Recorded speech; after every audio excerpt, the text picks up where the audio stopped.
দিনটা ছিল শ্রাবণ মাসের শেষ সোমবার। শ্রাবণ মাসের সবকটা সোমবার যে কিভাবে কেটে গেল তা বুঝতেই পারলাম না।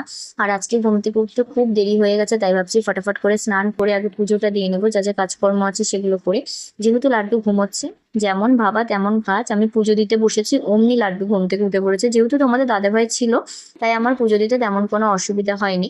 সো হ্যালো এভরিওয়ান, আমাদের আরো একটি ব্লগে তোমাদেরকে অনেক অনেক স্বাগত। আশা করছি তোমরা সবাই ভালো আছো, আমরাও খুব ভালো আছি। আজকে লাড্ডুকে স্কুলে দিয়ে এসে আমি বাড়িতে চলে এসে জামা কাপড়গুলো গুছিয়ে নিয়েছি, কারণ কালকে যেহেতু মনসা পুজো, আজকে সন্ধ্যাবেলায় যাব আমরা বাড়িতে। আর দুপুরে মেনুতে ছিল আজকে আমাদের গরম গরম লুচি সাথে তরকারি।